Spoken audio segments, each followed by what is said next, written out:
Hello people, welcome to another edition of Maricol KMK channel.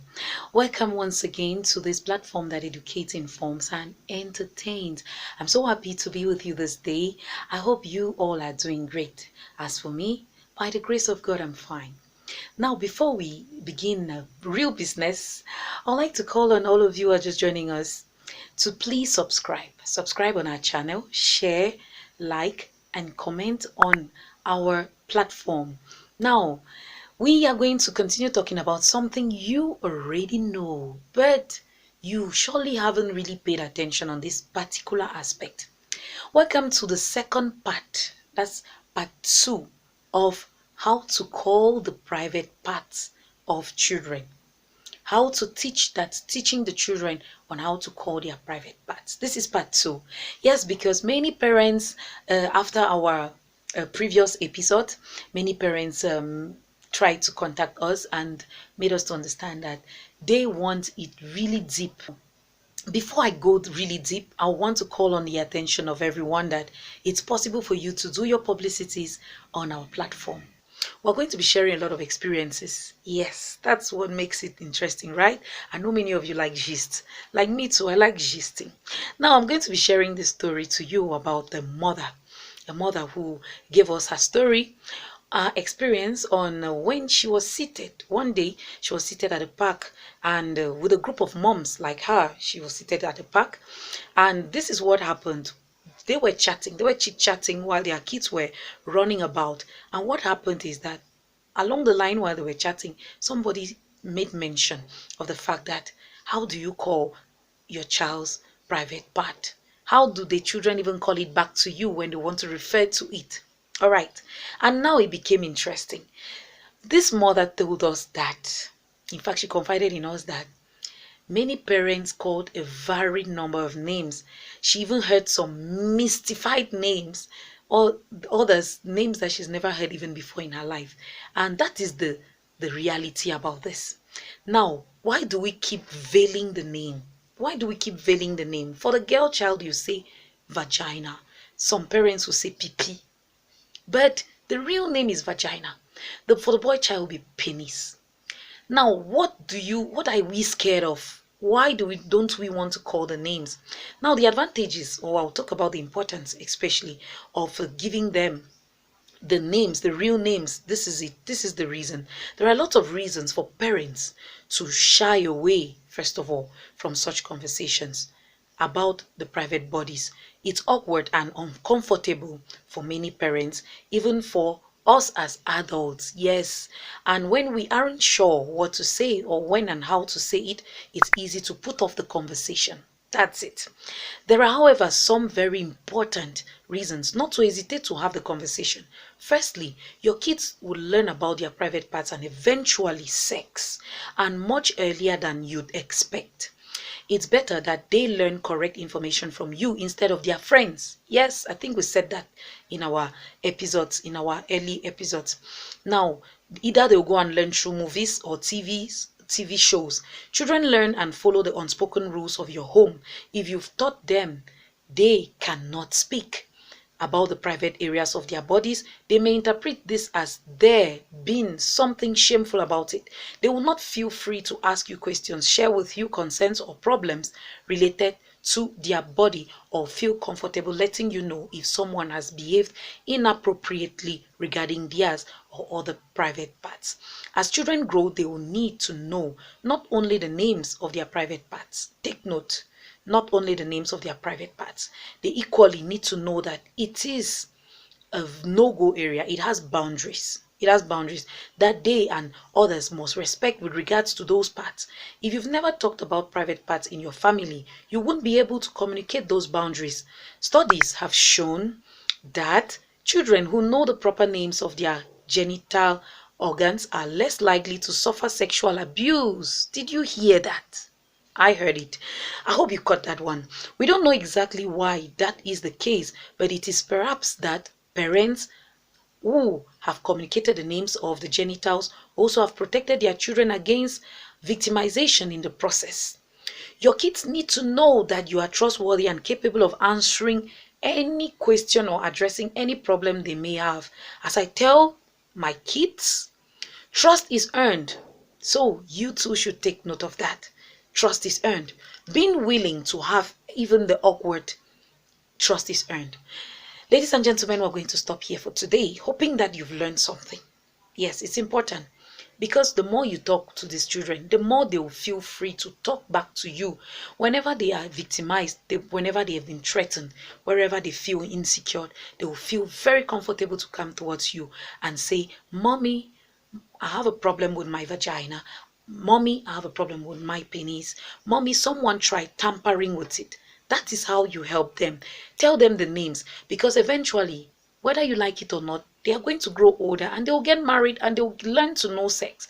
Even before marriage, your toddlers, your adolescents, your teenagers, your adult kids would get to know it in one way or the other.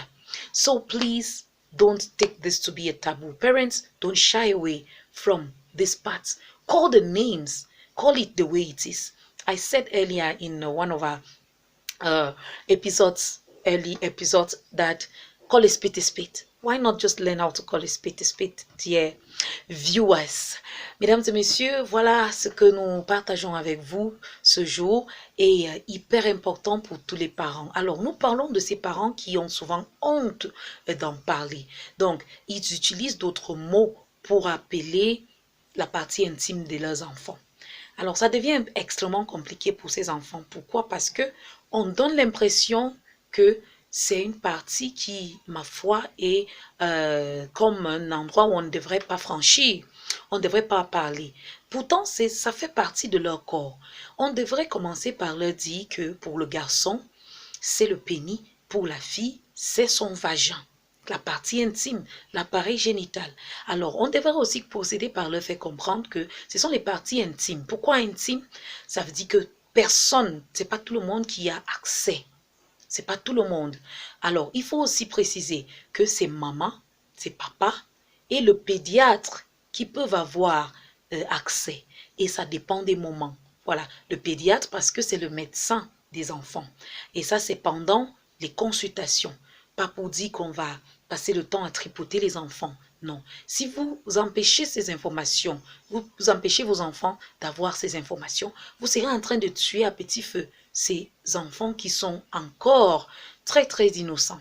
Alors, autre chose à noter, c'est qu'il y a cette maman qui a partagé son histoire avec nous, qu'on tient également à partager avec vous.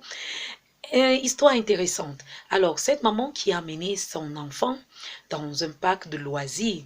Et au niveau du parc, elle a rencontré d'autres mamans. Pendant la conversation parmi les mamans et pendant que leurs enfants jouaient entre eux, il y a une maman qui est venue avec un sujet comme ça et elle a demandé comment vos enfants appellent-on ou appellent-ils, j'y arrive, appellent-ils la partie intime. Alors, dès que cette maman a dit cela, il y a d'autres mamans qui se sont mis à donner les noms et les noms. Alors, d'après cette maman, elle a dit qu'elle a même suivi les noms qu'elle n'a jamais entendus de sa vie. Les noms même mystifiants, les noms qui l'ont amené même à éclater, oui, éclater au sanglot, voilà, de rire, parce que extrêmement, ça faisait vraiment rire. Maintenant, pourquoi voiler? C'est ça la question qu'on se pose. Pourquoi c'est important également de ne pas voiler? Voilà la question. Voilà ce qu'on va répondre tout de suite même. Ce qui est important de savoir, c'est que tôt ou tard, ces enfants sauront. Si vous ne leur dites pas, par la pornographie, les enfants vont apprendre comment appeler leur partie intime. Par les livres, oui, par les amis, par la société, par les shows télévisés. Donc, il y a plusieurs, même sur l'Internet, puisque nous savons que nous vivons dans un ère moderne. Les enfants ont accès à ces choses-là aussi facilement comparé auparavant. Donc, ils vont apprendre cela parmi toutes ces différentes voies et vous savez que les conséquences peuvent être désastreuses. Nous avons eu à énumérer cela dans nos précédentes éditions.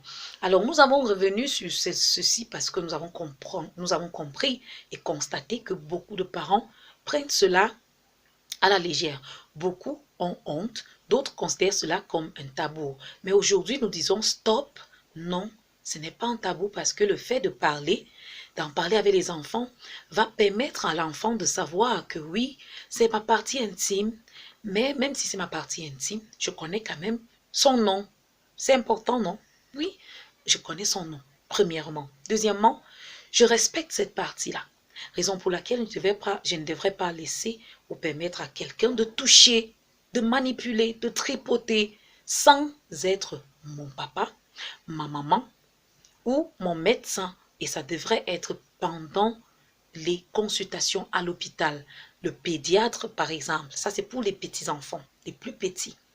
Alors, si vous ne dites pas ces informations-là à vos enfants, vous allez avoir les résultats vraiment négatifs, néfastes, qui peuvent vous mettre dans des états de regret. Alors, pour éviter tout cela, apprenez tout de suite, chère maman qui nous suit, cher papa qui nous écoute ce jour. C'est important d'apprendre à vos enfants les différentes parties intimes, leur nom, comment même soigner ces parties-là, comprendre que cette partie-là, ces parties ont une limitation, c'est-à-dire on ne franchit pas quand on est un étranger. On doit franchir quand on est grande, on est déjà dans la sexualité, on est déjà adulte, on peut déjà mouvoir, on connaît déjà son corps et on peut permettre à l'autre. Ça, c'est pour éviter les abus sexuels, les grossesses précoces, les viols, ainsi de suite. Donc, chère maman, cher papa, vous qui nous suivez ce soir, j'espère que le message est passé. Thank you once again for watching us this evening. It was quite lengthy, but I hope it's helping somebody somewhere. Now I'm talking to you, daddy. I'm talking to you, mommy. I'm talking to you, that single mom. I'm talking to you, that widow of a young lady or an old mom who is struggling all alone with her kids, that it's important to tell your kids the different parts, how it's called, their private parts. Tell them that it's a no-go area. Tell them that it's private. Boundaries are set, and to avoid people from abusing of them sexually, from having pedophiles and all whatnot who come around manipulating them. Thank you once again for watching us. We have come to the end of this other edition. Please like, share, and of course subscribe to our channel. Don't forget to comment, because your commentaries will help us to grow better. Alors, souscrivez-vous, abonnez-vous sur notre page, likez, partagez, commentez et surtout dites-nous ce que vous pensez de nos sujets, notre sujet du jour. Merci, prenez soin de vous, je vous aime bien. À nous voir, à nous revoir dans nos éditions à venir. God bless you. Ciao.